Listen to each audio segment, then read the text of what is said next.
Oh, yeah. Giant now. I used to work there when I was getting a master's. Morning, guys. Meeting is yes. These are maybe again. Okay, hi. We have a packed room tonight. Welcome, everybody.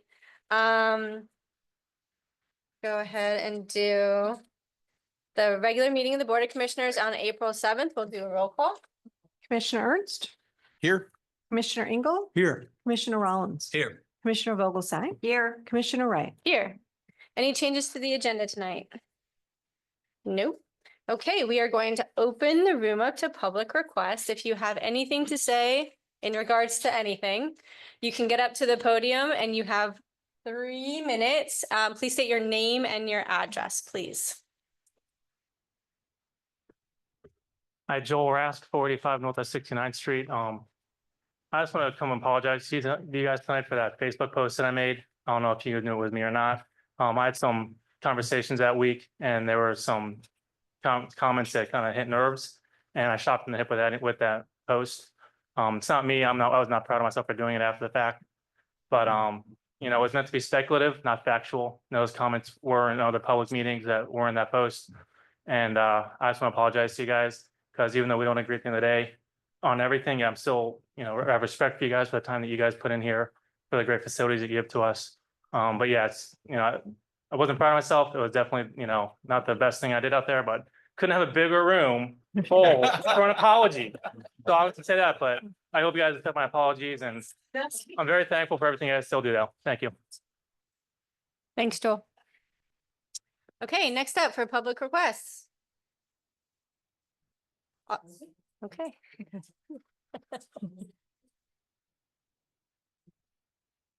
Hello, everybody.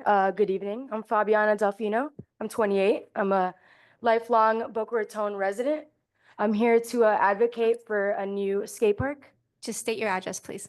6161 Northwest 2nd Avenue, Boca Raton. I'm here to advocate for a new developed skate park here in Boca Raton, specifically the North Park location. I'm actually a new Boca Chica resident, and yeah, so I'm here to advocate for a skate park because I'm a professional skateboarder, born and raised here, and there's no other place than to have a brand new skate park for our community than here in Boca Raton. And I think the crowd would show you that there's a lot of excitement. So I'm here to advocate for that, and I'm sure you guys will hear more from the crowd of how we need this here. So thank you very much. Thank you.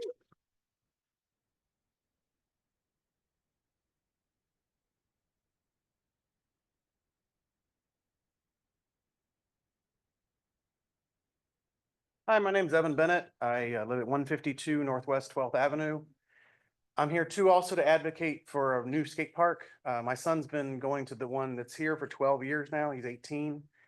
Y'all don't know, I don't know if you have any idea. It doesn't look busy most of the time, whatever, how important that place has been for a community to develop not only professionals like Fabi and her brother, but also just everyday kids, generation after generation have come through skating that park. So that park may be aged out and needs to be replacement, whatever we do, whatever the city decides down there. But it certainly needs another park to replace it. It'll be a big hole in this community if we don't rebuild something like that. I'll be very disappointed in the city of Boca if they don't make those sorts of investments in the community for that kind of place. The kids go there to skate. It doesn't need to be fenced. It doesn't need to be monitored. All state law now covers you for any sorts of injuries and things like that. Those laws were changed 10 years ago. But to make an open park, modern in design, not only will help the community of skaters here, it will bring skaters from all around to come in and skate. My wife and I, we've driven, I don't know how many thousands of miles across Florida, taking our kid to all sorts of skate parks. He's not professional, just for the fun of it, and you'll get more of those people here too. Thanks. Thank you. Hey, anybody else?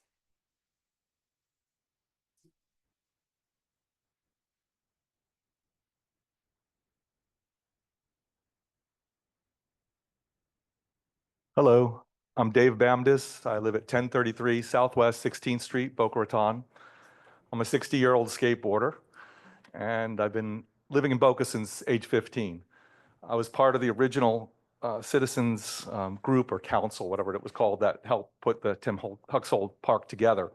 So I've worked with Tim Huxhold and J.D. Varney and the crew that was around at that time. We got petitions and we went through design meetings and got the thing built. And I've watched the park go through a number of stages over the years. When it was built, it was used solid, by so many kids and a lot of people that have since become professional skateboarders. My son became a professional skateboard filmer growing up at that park. So it's enriched a lot of lives, but over the years, what's happened is its design has become outdated. For the people who grew up there, it's, we love it because that's where, these kids grew up. But all around us, more modern parks have been built. The west coast of Florida has a slew of new open free parks that you can go town after town. You can just drive a couple miles and walk into these free parks that are beautiful new designs. We have a great new park in Miami. We have a great new park getting built in a free park in Fort Lauderdale.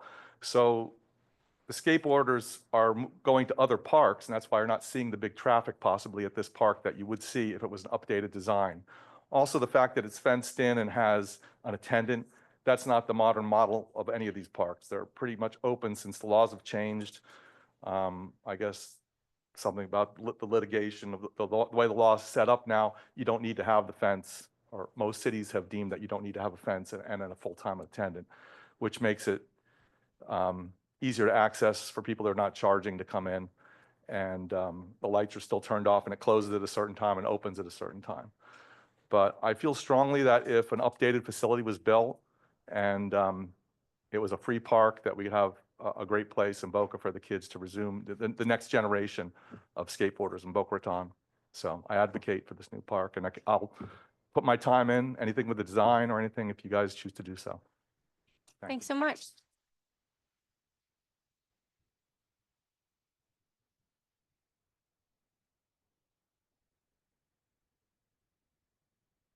Hello, Robert Duquette, 5351 Northwest Third Terrace. I have two issues. One is transparency. I was going down Second Avenue at Jeffrey Street a couple weeks ago, and there was a group of developers on the southeast corner. And they told me that they were looking to develop something on that corner. So I was wondering if any of you could tell me that you've been in touch with anybody about any proposed developments or seeking anybody to develop on that property? The old hotel property, as you might say in the past. I'll tell you what I heard, Robert, whether it's true or not. We didn't send anybody there, but there were some representatives from another group on their own voluntarily went there to take a look at that site as a potential site. We had nothing to do with the folks that were there. As far as I know, they didn't ask permission to stop there. So there's nothing going on that has, with that site at all. Okay. I did answer his email Oh, you with did? this clarity, yes. Okay, all right. So you know who the group was if you got the email from Brianne. Well, I took a picture of the people that were there, and Yeah, well, they were there on their own accord. okay. So it wasn't from the district, so maybe they were doing something with the city, who knows? No, they could have been there just on their own, investigating the property itself, because it is public land, correct? So they can go on there and take a look at it. But it's your land. Right, but we aren't monitoring it 24/7 in terms of people just walking onto the property there. So we had nothing to do with, we didn't send anybody there. The city didn't send anybody there. It had nothing to do with us. Okay. So, We were not asked if they could go by there. I mean, it's a public right of way there and they're along the sidewalk area. I saw the photos, thanks to somebody who lives there, you. But Robert, you know good and well, transparency is a key word with us, and anything that we do, it's going to be public. And we were not involved in that at all. And they're private citizens. They can stop there anytime they want and take a look at whatever they think they might be wanting to do, but they haven't told us. We haven't had any contact with them. Thank you. One last thing real fast. The district did a complete survey open to the city about 2 or 3 years ago about things that they wanted to have on North Park and trails and bike paths, things like that on North Park. One thing that was not on there was a skate park. Okay. And I know the city wants to get rid of the skate park downtown. Everybody here wants to have a skate park. I'm a resident of that area, and I don't think that a skate park is conducive with North Park. But I do think that over at the Harley Park, which is the phase 2, you call it, there's 4 schools within a few hundred yards of that location. And I would think that the city owns that property, and if the city wants to build a new skate park, that might be a good place to have it, because they already got parking on one side, it's close to the dog park. It'd be a good location, a lot of space. Thank you. Thank you. Just keep in mind that that survey was done prior to the skate park closing in downtown. So we might have gotten different results after knowing that that was going to shut down. Anybody else?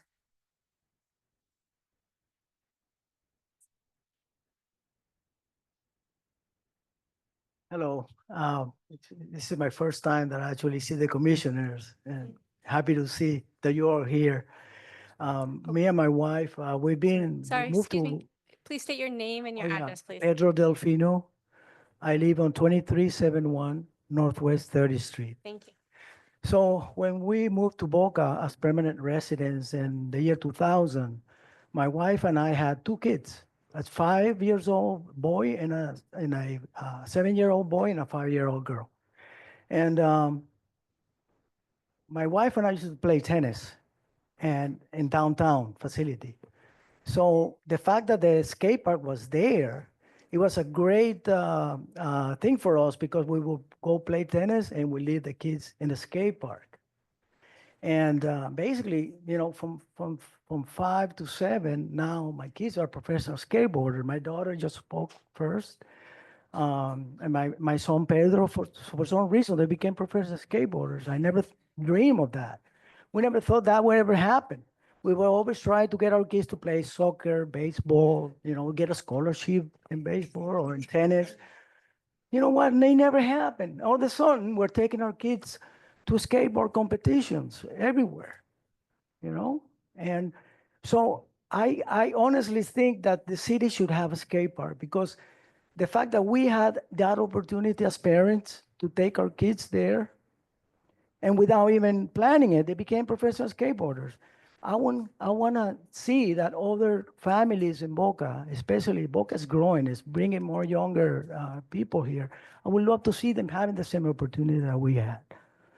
So that's all I wanted to say. I mean, living in Boca Raton has been great, and definitely having another skate park. And now this time around, you will have a chance to have a really state-of-the-art skate park, or some skate park where older skaters like our friend come here and skate as well. Thank you very much. Thank you.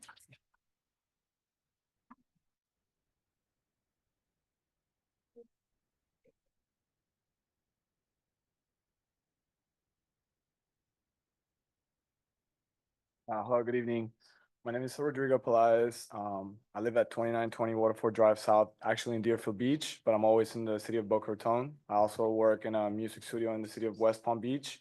And before my daughter was born, I had worked for a short amount of time with Broward Sheriff's Office, the DEA, and the ATF SWAT teams on undercovers when the whole fentanyl epidemic was going on, and also with anti-gang units. I previously myself was a victim of the gangs in Deerfield Beach. And I can tell you that skateboarding would have been a way for many of us to get away from that disease. But we were getting chased by Broward Sheriff's Office. Unfortunately, some of us went to the Marine Corps, some of us wound up working for law enforcement. Many others didn't make it. They fell into drugs, they fell into gangs or worse. So this is not just something that can be a hobby, but something that can help young people get away from bad habits. Skateboarding is growing, and Tony Hawk just came out with a new video game. A lot of girls are skateboarding currently, And I'm currently teaching my daughter how to, so that she has the option of having a hobby rather than other things that are out there, to say the least. I personally have experienced PTSD from the choices that I made before my daughter was born, both good and bad. And I have gotten my medical marijuana card. I have tried psychotherapy. I have talked to psychologists. And I can tell you there's 3 things that have helped me: God, Yahweh, Elohim, whatever you want to call the creator, skateboarding, and house music. That's the real therapy. So this is my personal opinion, my view, but also based on real events that I experienced. And I can tell you that I personally know a lot of veterans, a lot of people that have been in places where I've been, that skateboarding helps them or their children. So it's not just something that, we want because we have nothing better to do. It's something that is different, and it appeals to a certain type of people, and it can help people also develop their confidence and overcome challenges, because sometimes if you're able to land a trick, you might be able to have the courage to go to a job interview or to stay up if you're tired, if you're a single parent like I am. So it wasn't easy getting here with my daughter, to be here, but I just wanted to share my experience so that you guys can make the right decision, not only for the children, but for older people that like to skateboard as well. So thank you. Thank you.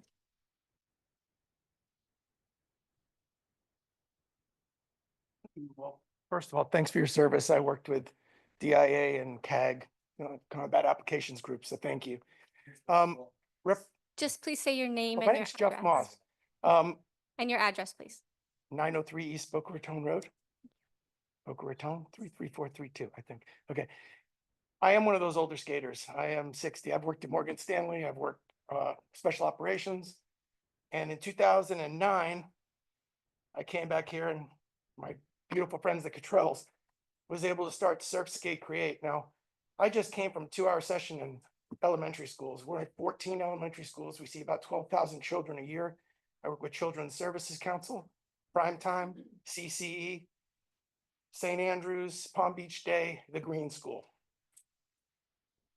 Confidence building and confidence is not something, as my friend can beautifully tell you, that you get as a trait.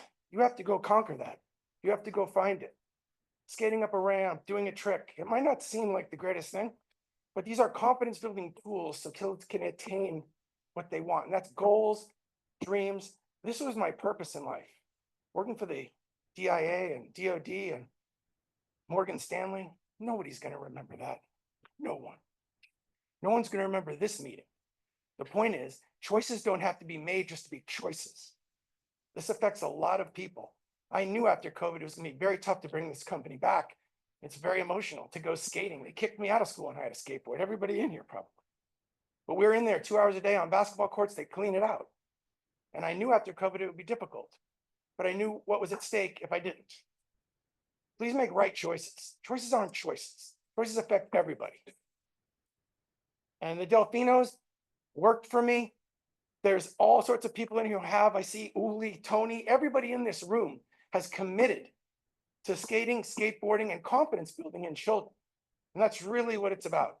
Safe environment, confidence building, and attaining of goals. Thank you very much. Thank you.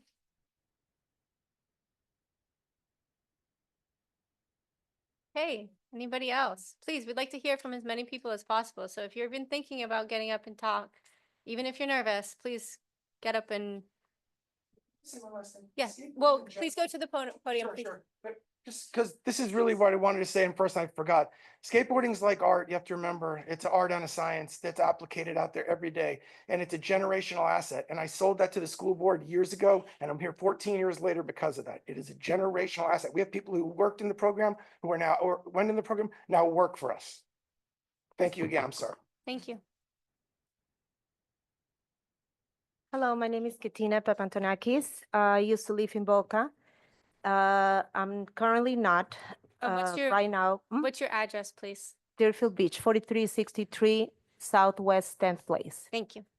All right. My son grew on that park that right now we're talking about. And it's a beautiful community of a skateboarder. Whatever I can tell you is nothing until you can try.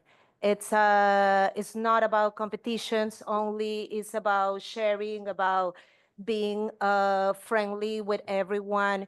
A beautiful environment, like Mr. Banda said and Mr. Delfino said. It's something that we share. We know all each other, and it's a sport that is growing also on the Olympics. And it's something that it can benefit also the Boca Raton city and tourists coming in a lot of states that we went. It's a many skate parks building actually through the whole country.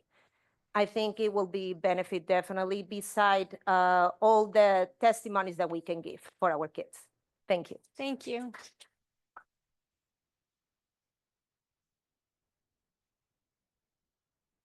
Anybody else?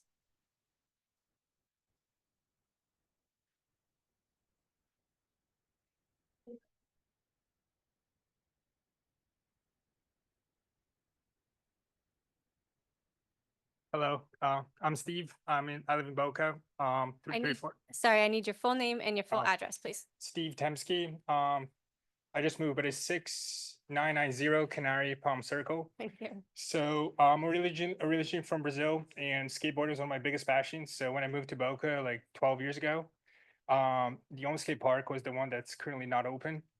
And that was a really cool place for me to go, spend time. And when it did close, it was a pretty big impact for me.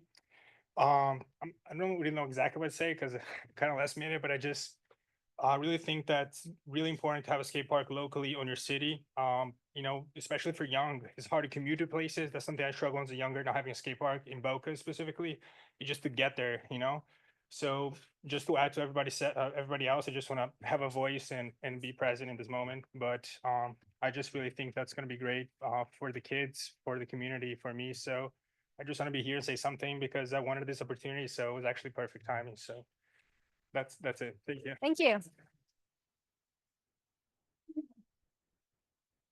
Okay, yeah, my name is Tony Ferlicciardi. I actually live in Coconut Creek at 2006 Northwest 48th Avenue. My mom lives in Boca Raton, but my kids did grow up going to Boca Skate Park as well. My husband and I ran an indoor skate park for like a decade and a half, so we know a lot of these people from the skate park. And also we run a program that teaches STEAM education through skateboarding because you can learn all kinds of things. Today we were talking about geometry and architecture at our class today. So there's all kinds of things you can learn. There's all kinds of careers you can be exposed to through skateboarding. But most importantly, we live in Southeast Florida is one of the most underserved areas for skateboarders in the country.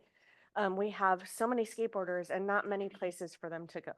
And so our problem, like with my kids growing up going to Boca's, we would go and it would be closed, or they weren't able to go at the hours they were able to skate. But we did a couple years. We ran a camp there with Island Water Sports. Fabiana was one of our coaches, and her brother, and it's really made a difference to a lot of people. And I hate to see that go. And so now that skateboarding's in the Olympics and it's more popular, they're finding out that skateboarding is one of the only sports that hits every part of your brain. It actually heals trauma. Our youngest had a stroke while I was pregnant with him. And as a young kid, he had a really hard time with balance. And skateboarding is what helped him because it was able to repair all those wires in his brain. And he'll graduate this year with his associate's and high school diploma in welding and already has like 3 job offers. And he's studying welding because of skateboarding. So, and then our middle son went to school for architecture, and that was because of skateboarding. And so, and I think our oldest is getting her doctorate in child psychology, probably because of skateboarding as well. So, because we worked with kids all the time at the skate park. So we've been able to go all over the world, build skate parks and do different events. We've been super blessed to do that as a family. And I go to places like I was in South Africa not too long ago. I've been in Guatemala. My husband's been to like Uganda, Rwanda, and they have better skate parks than we have in Southeast Florida. And so it's really sad that all these people that are here, like the Delfinos and Jamie Foy, and there's so many pros down here, and we don't have a good quality skate park yet. I know Pompano's working on it, Hollywood's working on a new park, but and we have Miami, but Miami's really far for a lot of these kids that come from like single parent homes or can't get down there. I don't know if you've tried to take Brightline, but for my family to go to Miami, it's like over $100 to go down a Brightline. So it's not cheap. And so anyways, I just would really love to see more places for these kids. It's really important. So thank you so much. Thank you. Can I go one more time? For skating? For skating. Yes, you may. Joel Rask, 45 North 69th Street. The one thing I really want to mention, I've talked to somebody about this, is the screen epidemic we are facing. And ironically enough, the highest age affected by screen addiction is 12 to 17-year-olds. You also think I have the 12 to 17-year-olds, 70% of those kids are stopping team sports. And this is one of those kind of programs that will get those kids off the screens and out there, doing something individually. Because I was going to give this to you in a packet later on another time, so I still will, but I just thought that's something that no one brought up, was the screen aspect of all this. And the average age between 12 and 17-year-olds, after they quit team sports, they're on screens on an average of 9 hours a day. And that's not healthy. But I've never really heard that brought up in meetings here, as far as that we're dealing with that kind of epidemic with our kids. But it's a real issue. So unless you have kids that you're raising in this generation, you're not saying that. But skating is a way to get them out of it. Like, our kids love it. I still have a longboard and I still ride around on it. I grew up skating, surfing, and after school would go by Shane's shop and we'd throw our boards out there. But it's a different time and age now. We never had to combat screens when we were kids, but now we have to, and this is a great way to do that. Thank you. Thanks, Joel. Hi, I'm Todd Adele. I live at 229 Southwest 5th Street in Boca. I'm here just to advocate for the skate park as well, like all these people. When I first moved to Boca, it was a big selling point for me that the Tim Huxold Park was across the street for us. My kids were really young at the time, and I kept thinking to myself, I can't wait until they're old enough to where they can get on a skateboard and we can walk over to that park and skate. And it's been great having it there. There are definitely some problems with it. I always found that it was unusual that it wasn't open early in the mornings. We couldn't go out there, before it got too hot and skate, or that you have to pay. And even when you have to pay, you have to remember to bring cash with you because they don't take credit cards and they don't have change to make. It's a whole thing. But just the fact that that skate park is there was like a huge thing for me. I grew up skateboarding. My kids love skateboarding. Both my son and my daughter skate. My wife has picked up skateboarding. It's something that we love the entire community around skateboarding. We love that we can all do it as a family. We love the people we've met in this community. A lot of them are in this room, people that we call family. And if you're going to get rid of that park, which it sounds like is in the plan to do, and hopefully you make a plan to replace that park with a new park that's modern, something that kids of all skill levels can take advantage of. Preferably something with some shade, something nice, something you can make it a destination. There are lots of parks in South Florida, but many of them are closing, and there's not enough of them, as others have said as well. It's a real burden to have to go down to Miami or to go to West Palm or Boynton Beach or someplace that's far away to go to a park. We really need and deserve a park for these kids and for younger kids who are coming up to find a place to learn. But you can also make it a destination. Boca's, it has the advantage of having a Brightline station, a Tri-Rail station, and it's kind of in the middle of, the South Florida scene here, and you can make it someplace that people want to go. My family and I actually just went up to Jacksonville this past weekend to go skate the new park that they built there under the overpass, the Artist Walk Park. And it's awesome. Like we travel to Miami all the time. We travel all over South Florida. If you put a park here, it will be loved by the residents of Boca, but it will also be loved by people all over South Florida. They will come here. They will find a sport that they can learn and enjoy and do for life. Like myself, I'm 44 years old and I'm still on a skateboard. So it's something that people can do and enjoy. And I just really hope that we continue to foster that in this community. There's so many amazing people that have come from skateboarding from this general area. You want to continue that and you want to keep that tradition going. And skateboarding can do good for the community. You've heard from Tony before me, who runs everything. I also run a nonprofit where we donate shoes to people around the world to skateboard so that they can skate in safety. Anyways, I've said what I want to say. Thank you. Thank you. I just want to clarify real quick, and I'm sure most of you know, but the downtown skate park is actually the city's skate park. And we're a special taxing district that's separate from the city. So they are doing their downtown master plan. The plan is to take away that skate park. So currently we are working with them to discuss what we can do to see what we can do, right? So I just wanted to clarify that so you guys know we're not taking away the skate park. It is the city skate park that is being, removed because of the downtown master plan. I don't think it's officially because they're still working on an agreement that they'll review in October, the city will, for the downtown plan. But we're working with the city on relocating those facilities into our parks. And North Park is the big location because it's not been developed yet. We can't do back and forth do without back and forth. microphones, sorry. Go ahead. Hi, my name is Linda Dradrak. I'm a Pompano Beach resident, 3225 Northeast 13th Street, Pompano Beach. We have also skated the Boca Skate Park.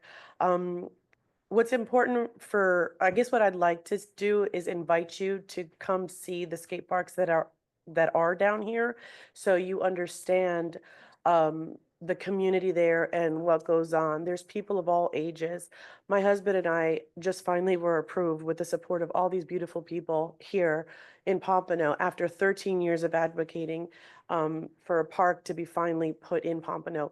And I'm actually very glad that you mentioned that Aaron, that you mentioned that about the location, because it took a long time to figure out the location. And finally, I was blessed with happy to find the location and get the location that we actually wanted. And it's directly across the street from Pompano Beach Elementary School and Pompano Beach High School.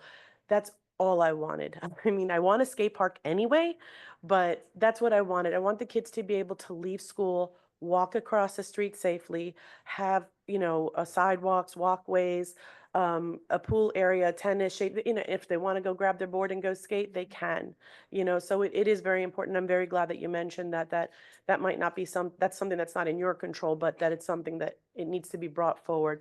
And like I said, for me, I think it's very important. We can sit here all day and all night telling you about how wonderful skateboarding is. It's awesome. I just got back from my first Tampa Pro, and I mean, I'm here. I literally just drove into town, went home, changed, and came here. That's how exciting this stuff is for me, and how long we've been doing it. 13 years. Like, I beg of you, please don't let these people wait this long for a skate park in Boca Raton. You know what I mean? Like, if you have the means, if you have the will, if you have the way, let's make it happen, sooner than later, because they all deserve it, especially my little guy here, Asher. Like, he needs this, I appreciate your time. I sincerely appreciate you bringing that up, and I'll stay in the loop to be helpful. But like I said, I think it's very important, and I invite you to please go down to Lot 11, check out one of the the comps that are going on there, or just on a random day, go to Boynton Beach, see how much the kids work and have fun there. There's a little one out in Tamarack. The one in Pompano will hopefully be built by the middle of next year. But I invite you, like, come check it out, come see what it's about, so you have a better understanding of the community. Talk to people, ask questions, they're not shy, they'll tell you. But it's an awesome thing. It's very developmental, for the parents and the community and the children, the little ones coming up. That's the most important thing. Anyway, thank you for your time. Thank you. I just want to let you know that the board does see a lot of videos and pictures of different skate parks because I have a skater. She's a roller skater, so sometimes unsolicited videos pop into their phone. I have to show them what she's done. So they do get to see the skate parks, and even the latest pump track in Okehili. We took pictures of that this week, so they do get exposed that way through me. Hi, We will try to make I'm Ariel Karasi. I'm a Boca resident. I live at 2650 Greenwood Terrace. I'm also a homeowner here in Boca. I don't look like a lot of homeowners in Boca, but I am. I'm not a skateboarder, I'm a roller skater. I've been skating on ramps for about 10 years now, and it has definitely saved me mentally. Not only that, just skating all that time, I found that it was really hard to find safe places to go for girls. I've been hit by a car skating, I've been followed, I've been harassed. And I think it's just really important to have closed off safe places that are well lit for kids to go. And I found almost all my friends skating, and knowing that there was a park so close to my house that I could literally roller skate to was such a selling point for me.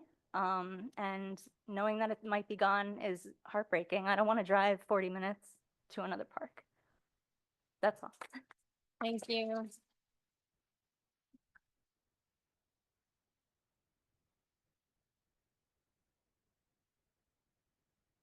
Good evening. My name is Paul Lockhart, and I'm a Boca resident. I live at 243 Southwest 4th Street.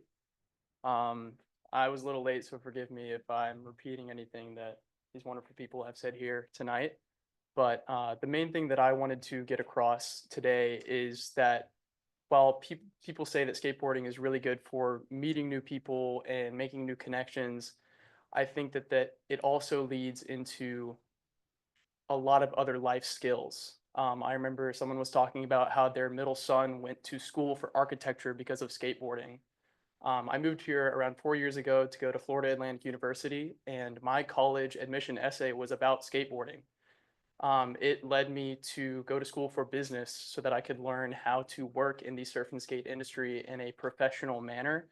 And we have a lot of people here today that are representing industries in the surfing and skateboarding industry, like Island Water Sports, Atlanta Park.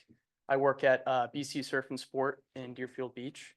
And I think that for the right people, it can become a professional and lifelong skill that can be applied to more than just going out to a skate park.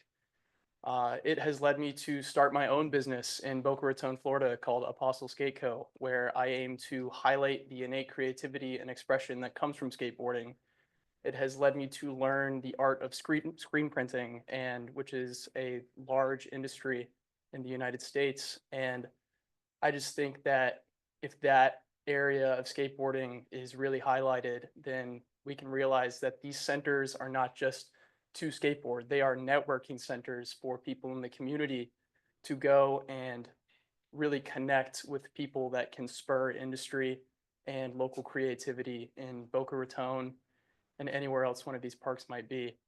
I'm originally from South Carolina, and that's one thing that I've noticed here with asking some of my friends about South Florida skate scene is it's very disjointed. The barriers to entry are high, and that makes it difficult to meaningfully engage in this sport that has changed so many people's lives.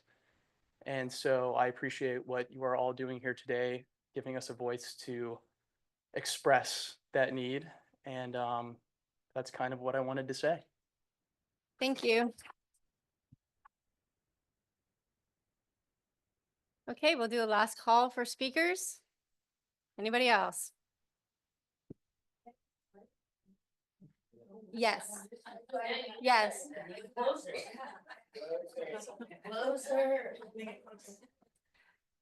Fabiana here again, 6161 Northwest 2nd Avenue. About 3 years ago, I purchased my first home. I'm a homeowner. I'm proud to be a homeowner in Boca Raton. I actually moved to Boca Chica, and I believe that these are plans for the surrounding areas of this new home that I now own. So as a participant and a neighborhood goer, I really want a skate park in my neighborhood. And it's very important, and anybody else opposes, this is my neighborhood, and I think that we deserve a skate park. And thank you. Thank you.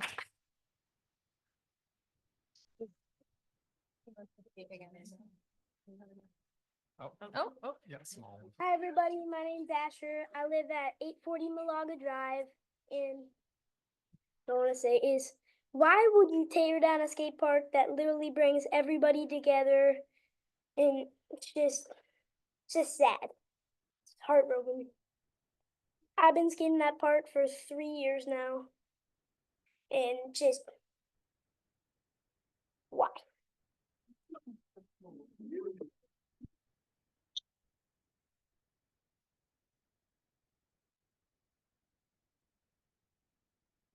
Thanks, Asher. We're gonna try to replace that skate park, okay? We're gonna try, yep. All right, are we all set? Anybody else? Okay, so we're gonna go ahead and close public requests. And we need to move on to approval of the minutes. What? Oh, sorry. Madam hold on. Chair, I guess since everyone's here and dragging them through the whole agenda items of things, my question to you would be, is it appropriate or can we make a motion now just to talk a little bit about what they're referring to here? And Sure. Yeah. so with that, I don't mind putting a motion out there and then kind of walk you through the thought logic for it. Before I do that, is every one of us on the elected side has been community volunteers, and so we're volunteering in different areas, very passionate. And I've never encountered such a more passionate group of skateboarders. And this is really a small area of the city, but attracting a huge passion. And it was, back at when they were designing things, I mean, skateboard had more stickers than anything. And the classic thing is it's just neglected. It's like other parts of the city that, the city had other priorities and things, and they focused on things, but the skate park as well as Rutherford Park, they fell into disrepair over many years. And so it hasn't been upgraded. And it's kind of sad because this is a passionate group. Same passionate type of group built Sugar Sand. They built the Science Exploratorium. They built the playground. It's a community. So I think it would be a shame not to invest in that group and do something. So the thought process is I think we should, I know the city is looking at what they're going to do downtown, and we could wait another 6 months for a master plan, but this is one that really doesn't take much effort to give them the space of 212 acres, and it's a small space on the east side where we're already developing it. So my suggestion and what I'd like to propose is, number one, that we direct our executive director to explore with the city moving the skate park from downtown to North Park. Number two, assessing the site plan change. It would require a change order with it. And I want to expedite it so that if the city agrees that we run it, we do the build out, there's standard build outs, and we pay for it to expedite the whole process of taking the skate park from downtown and moving it to North Park. Don't know what the full cost of it is, but I do know it fits with the pump track that we were talking about. It fits with, putting in the cement is covering up the dirt from the golf course. It just fits. It's a good community asset. And that's an area, that I think it would really be a benefit to the community to make sure we maintain it, invest it, and make it run. So the resolution is just to explore with the city, transitioning it from downtown to North Park, change the site plan as needed with it, and 3, fund it with more information. Well, we need a motion. That's my motion. Okay. And I don't think the city's gonna have a problem with it, so. I'll second it, but I do have some comments about, there is a possible agreement that the city had when they built the Tim Huxhold skate park. Nobody seems to know where that agreement is at this point, but they may be obligated to help us financially. Plus, there is a possibility of a P3. There's a foundation that would possibly help us with the design. And I think we need to explore all the avenues before we just lay out all the money.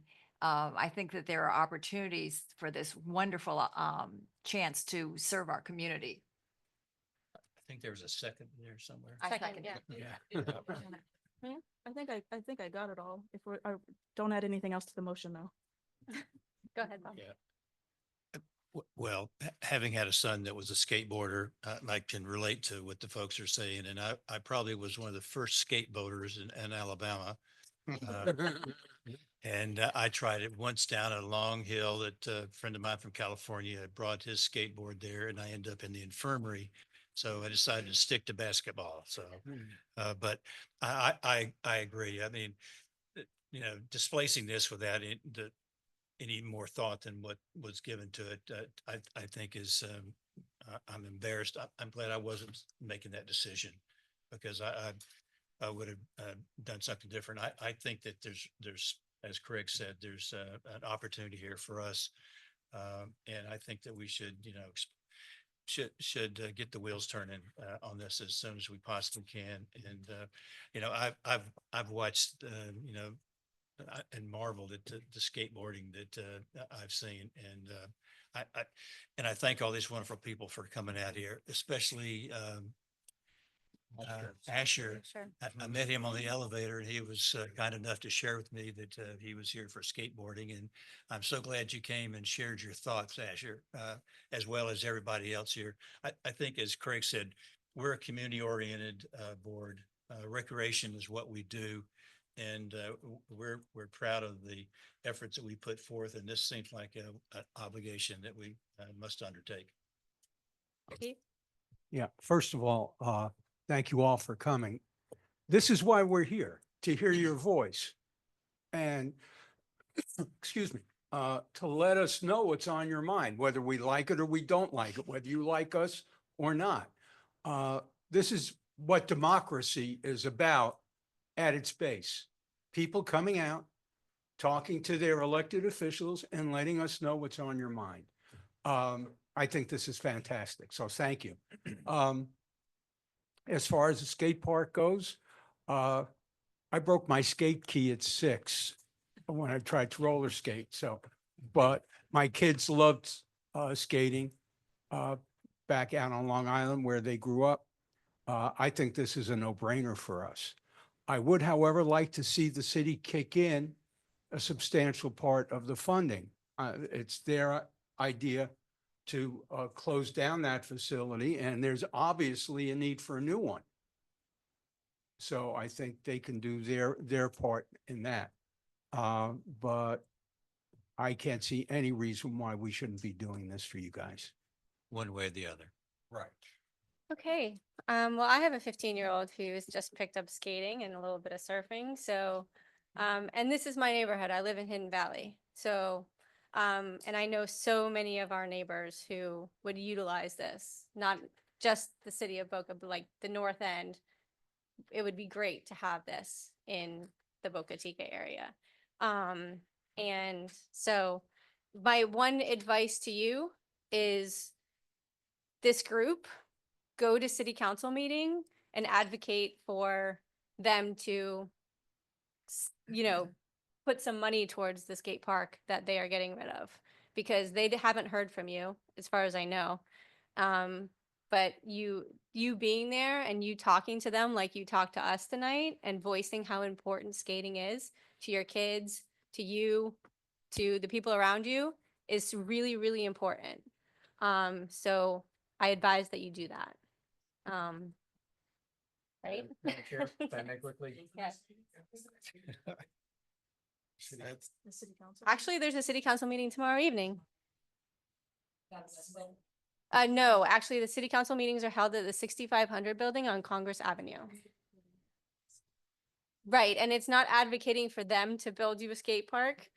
We are all in agreement that it is something that we want to do at North Park. It is advocating for them to help us in terms of funding to build this and expedite it, so that we can get it in our site plan for building the east side, which we are currently starting to do, hopefully as soon as possible, this year. So the sooner the better. And so make your voices heard, just like you did here. Go ahead. Madam Chair, if I can, this item is not formally on the agenda. However, the way that the motion has been phrased is more in the nature of an exploratory, preliminary, investigatory activity on behalf of the district through your executive director, which is consistent with your legal authority. And to the extent that a motion such as the one offered by Commissioner Ernst is on the floor and seconded, it would be legally able to be voted upon as a direction to your director to Right. proceed on those bases. Okay. So you have legal basis to proceed. Thank you, Okay. Madam Chair. So go ahead and do roll call. Okay, Commissioner Ernst. Yes. Commissioner Engel. Yes. Commissioner Rollins. Yes. Commissioner Vogelsang. Yes. And Commissioner Wright. Yes. Motion passes unanimously.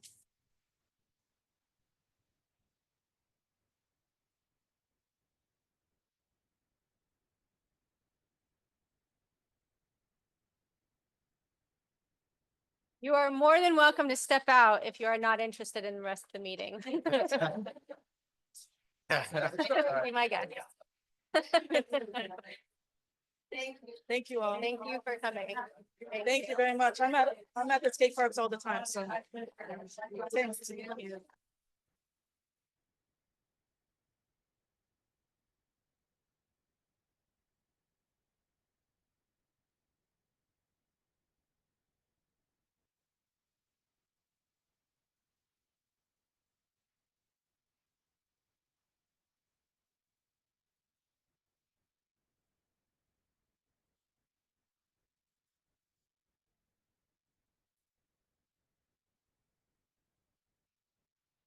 Guys, we have to continue our meeting. So. Thank you. Thank you. Thanks for coming.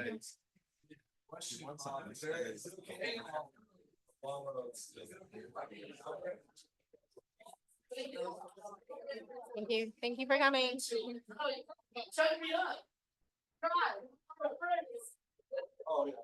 All right.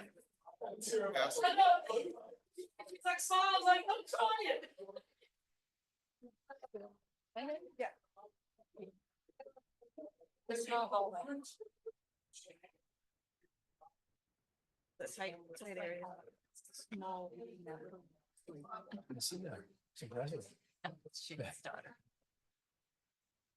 Someone left us a skate. Okay. I think they're. She needs to shut up. Yeah, she is. I'll shut it. Yeah. Okay. You know, I'm. Okay, moving on to approval of the minutes of the previous board meeting held on March 17th. We did that, didn't No, Not yet. I started it and Oh. Let me finish. Craig interrupted me. we? Move to approve? Second, Okay. Commissioner Ernst. Yes. Commissioner Engel. yes. Commissioner Rollins. Yes. Commissioner Vogelsang. Yes. Commissioner Wright. Yes. Motion passes unanimously. Okay, regular business, Merv Timberlake agreement. Brian. Commissioners, on page 6 of your agenda packet is a memo outlining the fact that Mr. Timberlake's agreement is coming up for renewal. We'd like to renew this again for another 2-year term. Obviously, Mr. Timberlake has been instrumental to our budgeting, auditing, as well as processing city invoices and overall financial support, and answers random questions that I have throughout the days and weeks about our budget and about various things that we can do. So I am seeking approval tonight of this amendment as presented. Move to approve the amendment and thank Murph for all of his good service. I second that, with the same thanks. Okay, any discussion? Nope. Go ahead and roll call that. Okay, Commissioner Ernst. Yes. Commissioner Engel. Yes. Commissioner Rollins. Yes. Commissioner Vogelsang. Yes. And Commissioner Wright. Yes. Motion passes unanimously. Moving on to number 2, Patrick Park pickleball, change order number 2. Commissioners, on page 12 of your agenda packets is a memo outlining this change order. This does not impact the contract price. We actually have some money left over in the permitting line to cover this cost. This is for a netting that will go on the south side of the complex. Previously, there was a line of trees on the Pope John Paul side that would have prevented intrusion from balls coming over. Those trees are gone now, so we want to add this net to make sure that nothing flies into the pickleball courts while people are playing. And it, again, does not increase the contract price. Just wanted to make you aware of the change and get approval tonight to move that line in the contract, move that money out to a contingency line so we could pay for this. Just need approval tonight of the. Madam Chair, I'd like to make a motion. We approve the change order to add the screening to the, I guess, the south side of the pickleball pavilion. That's Second? okay. Yep. Can we have discussion? Oh, do you want to discuss? Yeah. Yeah. Just, I don't know if this is the appropriate time, but since we're talking about change order out there at the pickleball site itself, the one thing I was talking to Brianne a little bit more about was the positioning of the netting, and that it's going to be permanent. And the concern there is that we want to allow ourselves as much flexibility as we possibly can for any changes. So if you put, cement posts, cemented into the ground, it becomes you got only pickleball. But if you ever wanted to do any other kind of sport, whether you put like a sport court on top of it, or you want to have an event, it becomes very difficult to work around. So the suggestion, what I'd like to ask, possibly to explore is a second change order related to making the poles, removable. Or the court poles, but it has to be explored really with the, construction team and what that would cost and And how then it'd be. have a cap to fill in the hole that's there. Yeah, cap, just, you want to make it so you can use the whole court open if you needed it for any other sport, for any other event in the future. How close is it to the courts? Like how far away is it from the courts? It's Right next the to it? post of the net. It's the net across the court. He's saying the posts that hold the nets up between every court. He wants to be able to take those down in case we wanted to use that surface for Oh, the something nets else. of the court? Yes. Yeah, you're gonna have posts in the middle of all this stuff. I'm just saying, make yourself flexible for any other Well, sport. but we were talking about a netting on the I know, south side. it's separate. This is separate change order. Right. This I'm all in for. I agree with There's that. also fencing between every court too. So that's another thing that we would have to look at. So Just 'cause it's to explore it. separate- Find out what the How to cost make it is to open. make it so it's not so fixed. Well, what I'm this is saying. what it is, though. It's a pickleball facility, right? So if in the end, 10 years from now or 15 years from now, you're changing it to something else, you're gonna be removing those things anyway, right? Yeah, but if you plan your court, you can have a little bit more flexibility with it. Any sports, things change over time. I don't know if pickleball is going to be, permanent for the next 10 years, but even if you have an event out there, you want to make it as flexible as you can so that if you have the opportunity to move things. If it's not a lot of cost, this is the time to do it. Otherwise, it becomes a permanent fixture. I can certainly just talk to the contractor, have a conversation and see what options would be before we get too deep into it, if you want to do that. Go ahead, Bob. Maybe I misread this, but I thought the netting was going to be on the outside. He's talking about He something started a else. different conversation. Okay, so what are we talking about? Putting netting between the courts? He's wants to talking be about able- the actual net of the pickleball courts so that you could remove Oh, the okay. poles. Okay, we're talking about the thing that you hit the ball over. We could back. vote on the first Yeah, motion and then vote on the first one and then we can discuss the, Yeah, that's however you want to, okay, so we'll do a roll call on the first. one. Okay. Commissioner Ernst, Yes. yes. Commissioner Engel, Yes. Commissioner Rollins. Yes. Commissioner Vogelsang, Yes. Commissioner Wright. Yes. Motion passes Okay. unanimously. So yes, he is talking about being able to remove the poles, not just the netting, but the poles themselves. So that you can use it for something else. So you're talking about, are you saying you want them to be removable, Craig? Yeah. What difference does it make whether if they're removable?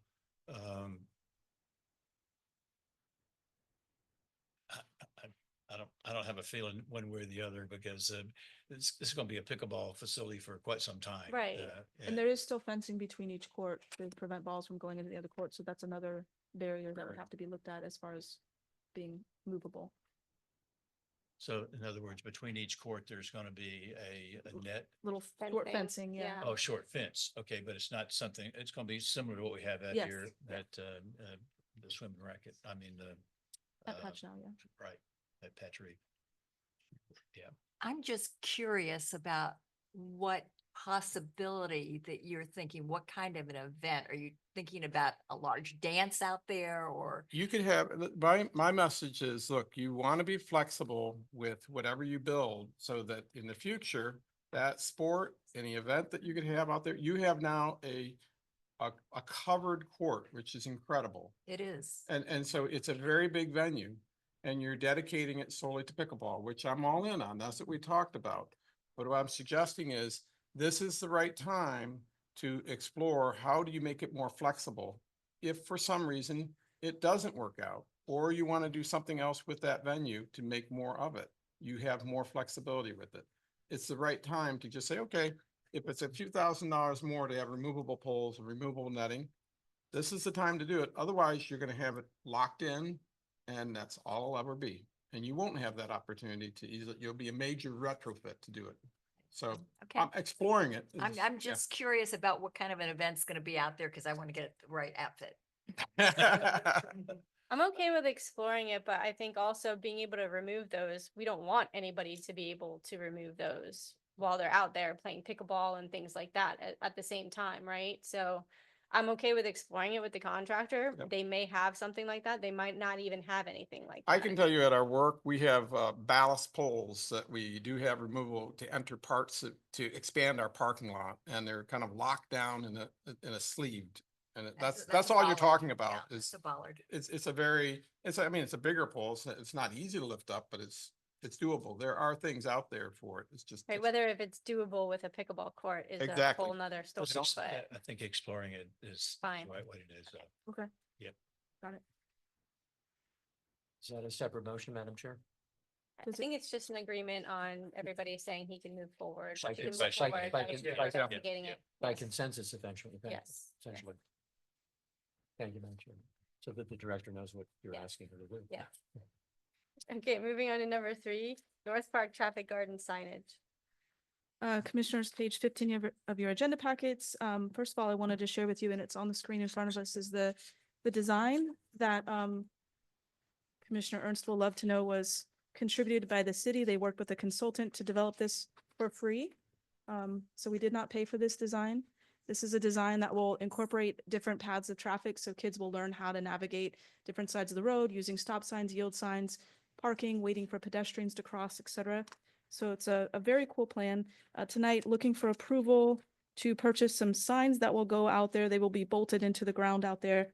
The signs that we need are $6,222, and that is for a total of 34 signs, a mix of one-ways, do not enters, yields, and stop signs. Move to approve? Second. I'm sorry, it's 6,672. I forgot about shipping. As presented. Thank you. As presented. Sorry, Steve, and who's this? Craig, was it you? Bob. Bob. Yep. Any discussion? I think it looks great. No discussion. Okay, go ahead and. Alrighty. Commissioner Ernst? Yes. Commissioner Engel? Yes. Commissioner Rollins? Yes. Commissioner Vogelsang? Yes. Commissioner Wright? Yes. Motion passes unanimous. Okay, moving on to payroll, approval of payroll and invoices.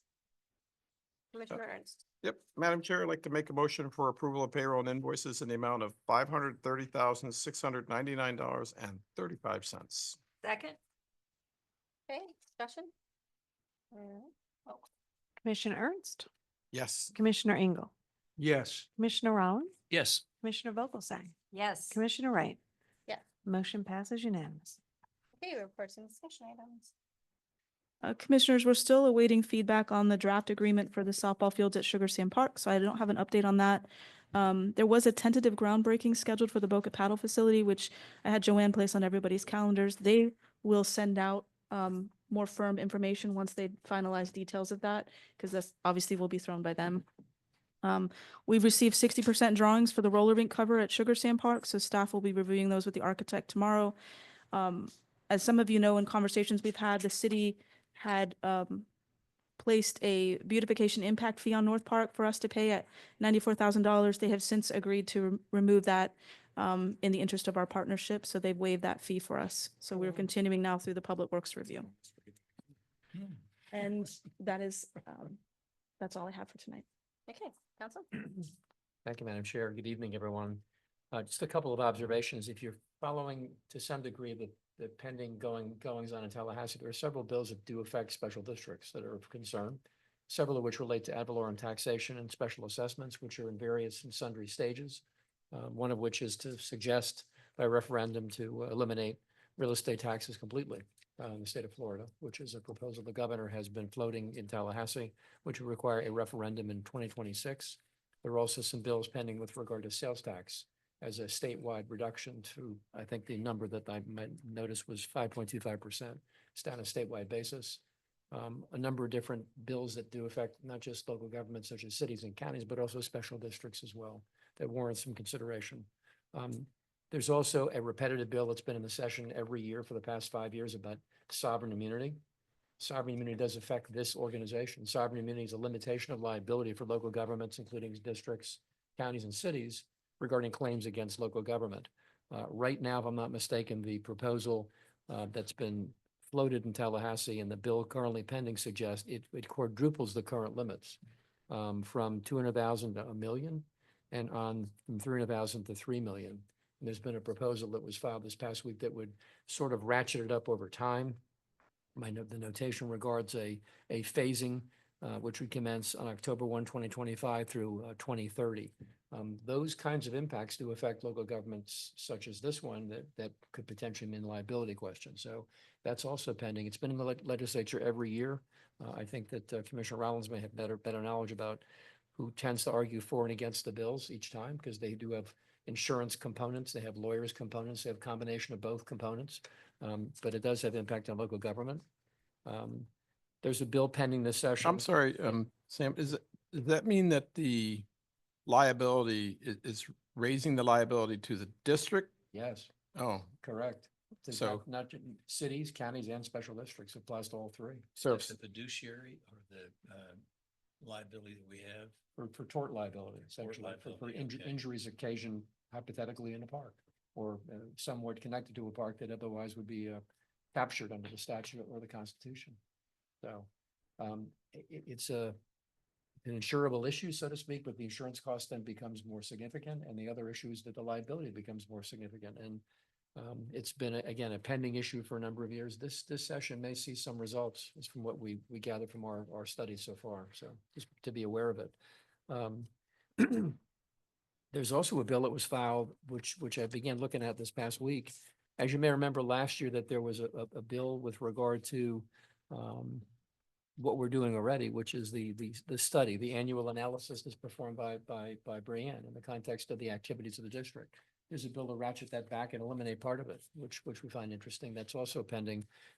It's in House Bill, the performance measure portion, House Bill 6029, which is also out there regarding the measurement, professional measures and standards. I'm not sure exactly what the premise is for doing so, but we're doing it now. And without objection, the board has been following the law since it was adopted. This seems to be a bill to retrench from that and take a different position. There's also a bill that was passed with regard to salaries of county officials, city officials, and special districts by capping them.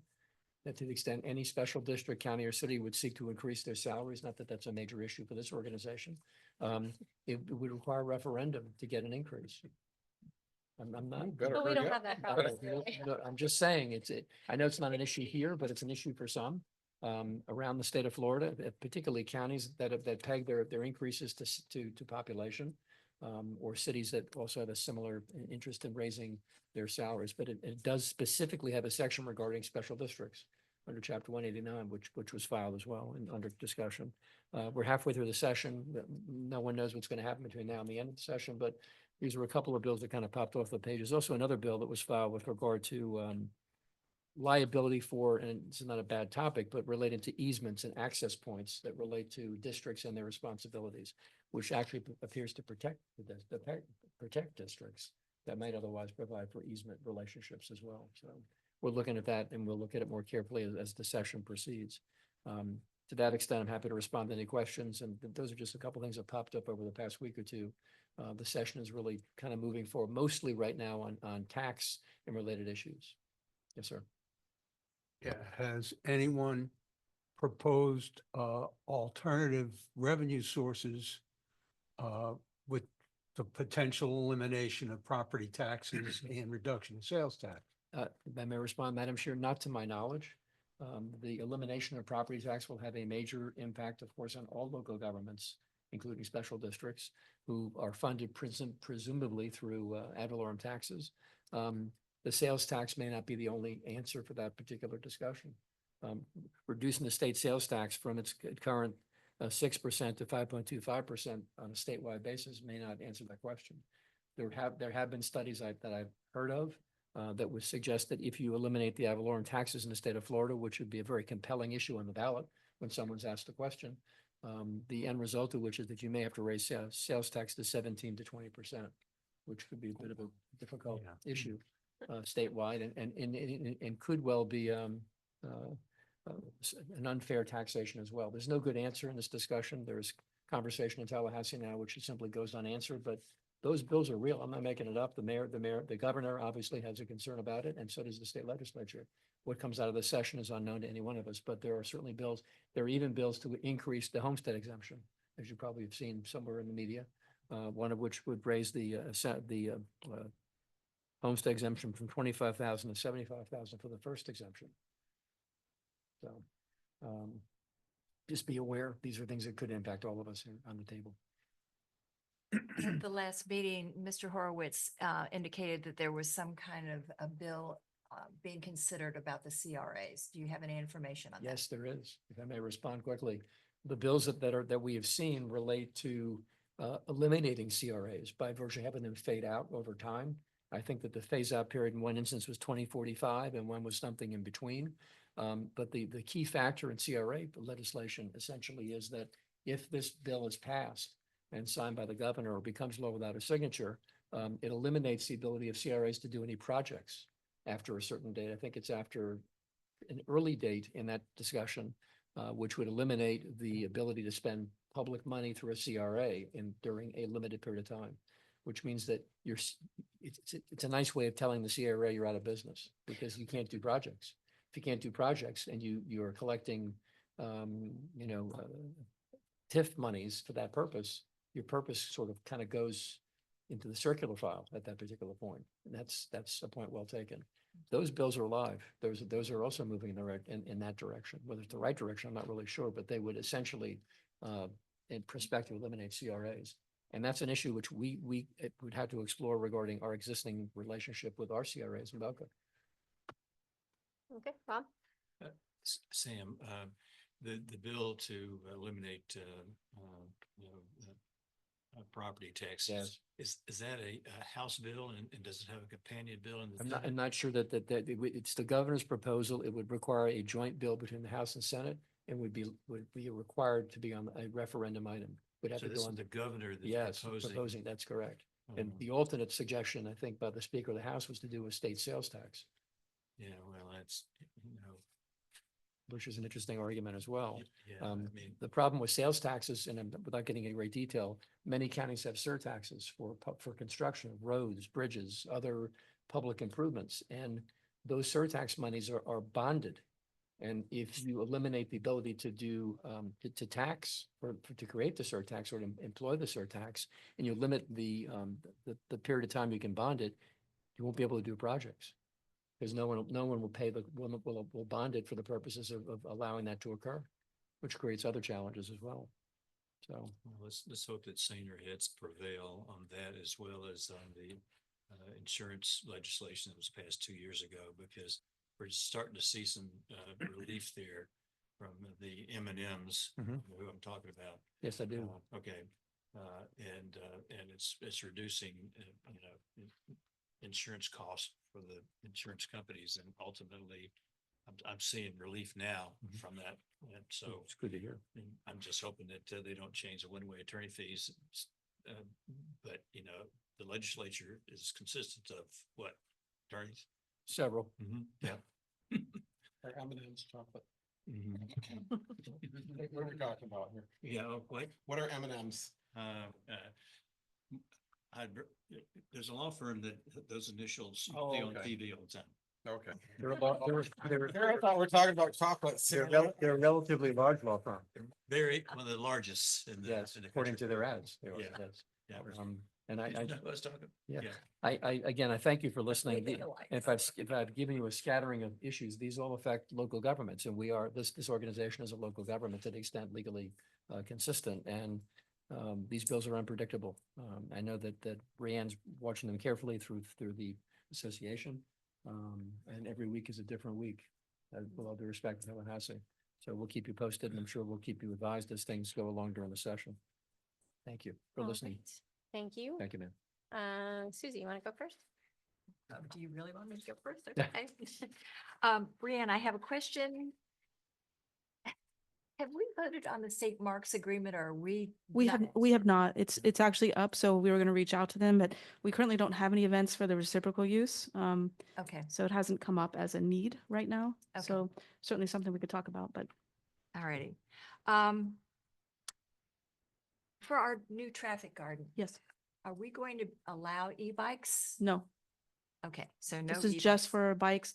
Look. We'll have to have signage. That We- signage will include. Yeah. that. Okay. And we're going to put signage out there recommending helmets and all that stuff. For the recreation master plan, do we have input through you? Yes, but I want to, we keep calling it a recreation master plan publicly, but I just want to make sure everybody knows, like, it's, when you say master plan, it means all encompassing of all parks. And we're really focused on the needs and what's left to develop, which is DeHornley Park, which is North Park. And then if things get moved around through the downtown. So I'm kind of calling it a recreation allocation plan, because it feels more like that than a whole comprehensive master plan.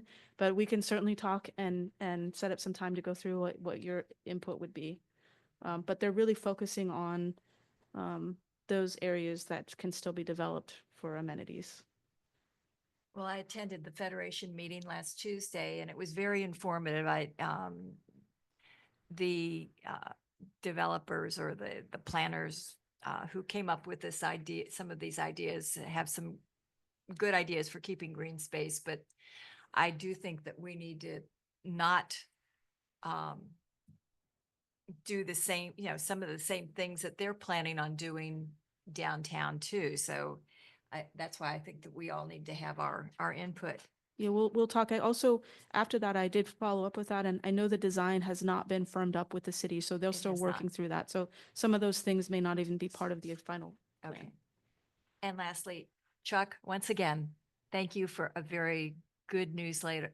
It's very imaginative and well done. Thank you. Okay, Bob?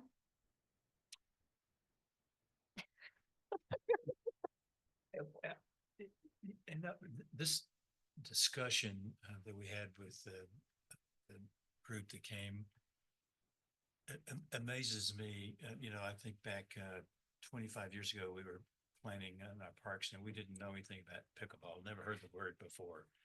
And then the group that came to us tonight, feeling displaced and without having any opportunity to voice an objection or knowing that they should. And then I live with a lady that is dismayed over the loss of the tennis courts down there at the memorial.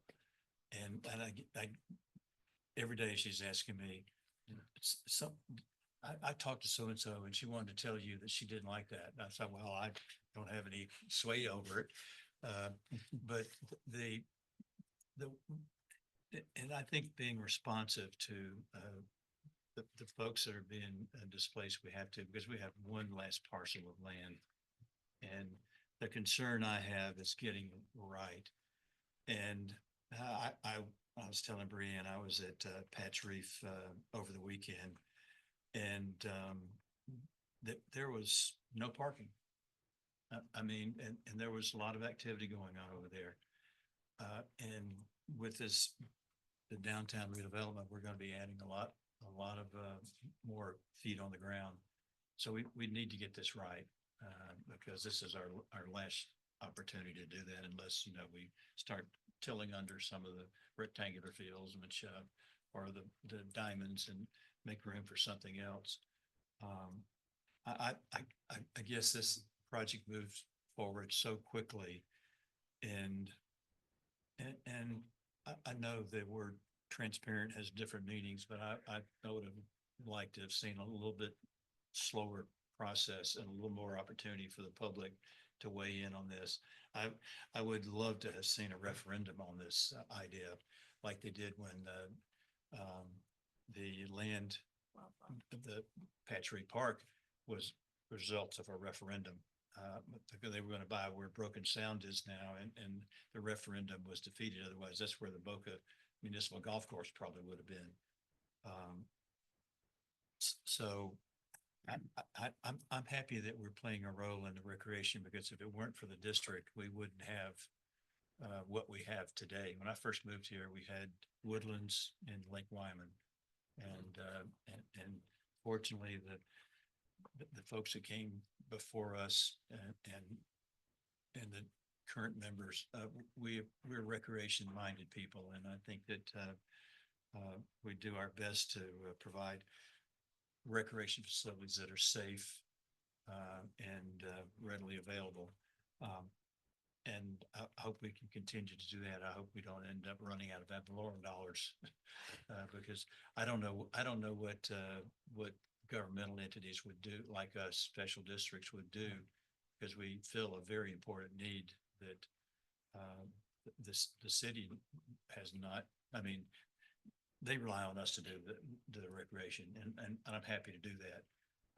And I'm happy to collaborate with them on finishing out our recreational facilities. But I think it just brings to mind that you need to think about the people that are going to be affected by these changes, and rather than running willy-nilly and jumping on this plan, displacing the historic Memorial Tennis and those other facilities there at the city complex, those that have historical significance to a lot of people. And I'm sad to see those go, because Tim Huxell, park member, that was, I don't know whether you knew Tim Huxell, but he passed, he was on the Parks and Rec board and he passed away. And that's how that was named in his honor. And I certainly would think that trying to find some way to continue the honor that he had when that was named Tim Huxell Park. But anyway, I run on. I just want to say is that I'm thankful that I'm on a commission with other folks that share the same desires that I do, and grateful that we're able to do what we can do for the city's recreational facilities. Yeah, I agree with you. They rushed through that, and I think Andy was the only one who voted against it, saying that it was too big and it was rushed through and they didn't get enough public input. And it's so big. It's so big, and it's going to take a decade, 9 years, almost a decade, to build. And I don't think they're thinking about the connectivity either to downtown. And I think it's just being rushed through. And they approved it, and then they came to us almost after to say, well, we're getting rid of these items. We need you to replace them. Oh, okay. Well, it's a good thing we have a piece of property that we can use. Although I don't really want to develop all of North Park.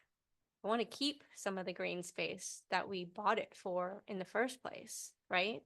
Yes, we can use it for recreation, but it's so important to keep the natural aspect of it at the same time, right?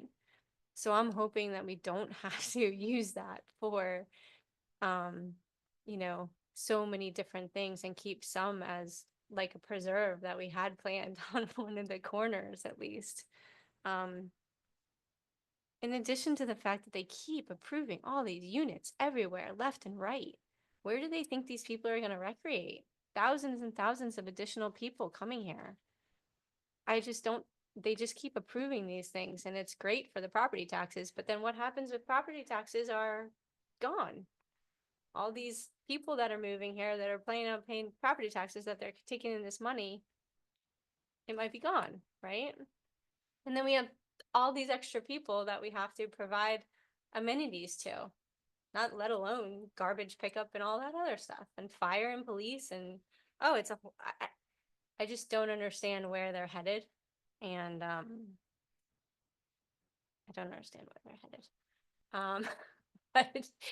But we're doing our part, and like you, I'm happy that we're all kind of on the same page with that, I think, which is a good thing. And we're lucky that we're here to be able to help them with the recreational amenities that they're taking away. So, Greg. Yep. Nope, I thank you all. And one comment on that point though, Aaron, for downtown is, two things, I guess. One is everything that got down there is pretty old, and it's, the skate park is in disrepair, and it should be updated, so I'd rather be in charge of taking it and making it the way they want it. No, And and I that's agree sense, with you, but yeah. they did it kind of after the fact. I agree with that. That's That's a what I was different, trying yeah, to that's a say. different scenario, but keep in mind, the one thing for all of us is that, the city has it's a government campus that has police, fire, the maintenance, everything. And there's a cost to doing that. And the CRA is going away. And so, if you think of it from a financial perspective, there is no question, I think, this time the CRA is really going away. And that displaces, I don't know, it's $15-20 million of their budget completely. So, you know, it behooves the city to design something that is connected to downtown that makes sense. It's 30 acres that is a valuable piece of property. Traffic is a different issue, size, scope, everything. But the reason they're doing it is so that we can live in this beautiful, nice city and have, a reasonable tax base. Otherwise, taxes have to go up. And that's an option. That's the other option, just let taxes go up. And I already find it very unaffordable for most people. So I think we have to do our part and let the city do its part and take these beaches and parks and preserve what we got. I'm all with you, but let's do things smart with utilizing it. So I think we're doing it really, it's evolving. Nothing's quite as planned as the way we always wanted it, but I think this whole east side is really evolving nicely. We've got a lot of different components to it, and it's given us enough time to think about that, that we've taken a number of years to do that. And I think it's going to be one of the most beautiful transformative parks, as you said. And adding little components to it is nice because we still got trails. We still got all the major things covered. And we'll make it better. My only caveat is I'm not a big fan of the Boca curbs and tightening things up. It creates a problem for parking. We need it like Woodlands where it's kind of open and people can park on a gravel grass thing. We need that flexibility. So you can have some flex space in it across the area, but we'll get there when we get there.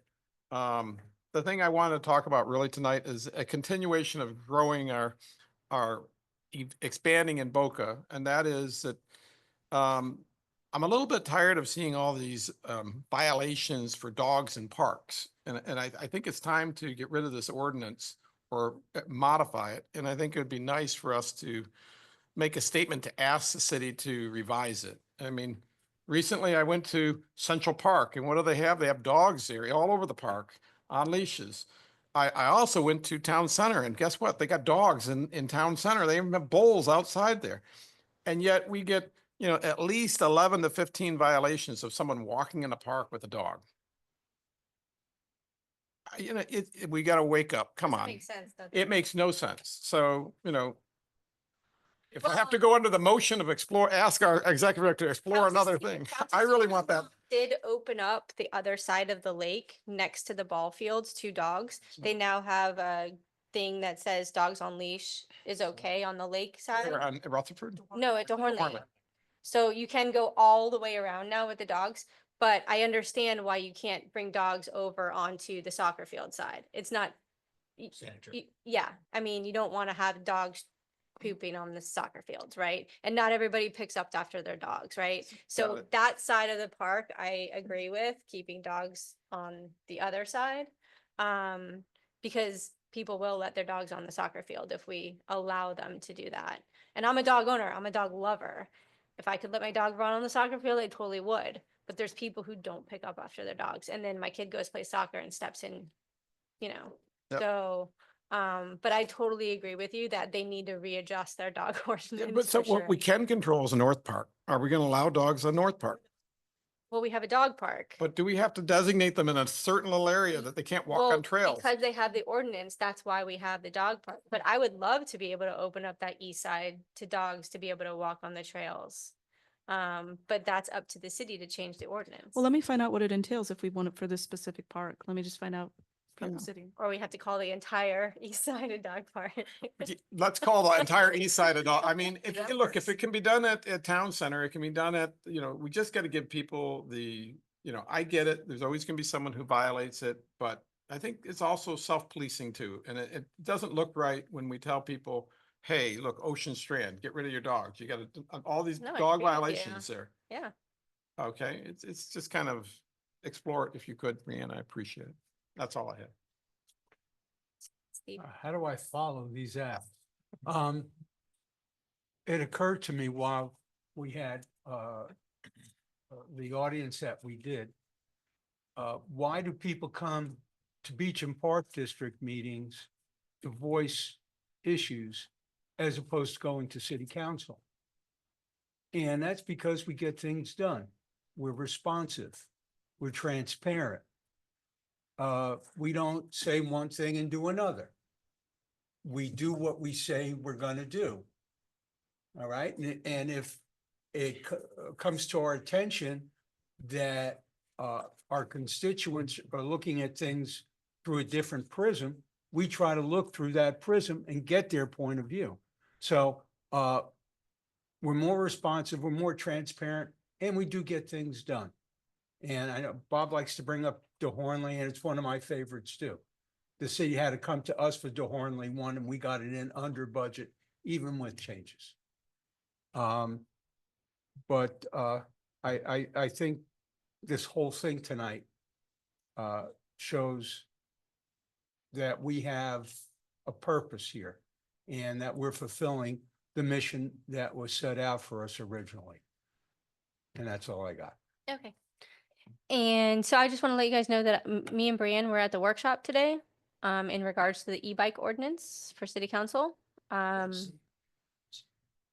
discussing, just starting to discuss a possible e-bike ordinance because of some deaths that have occurred with kids on e-bikes and the fact that they're exploding all over the city.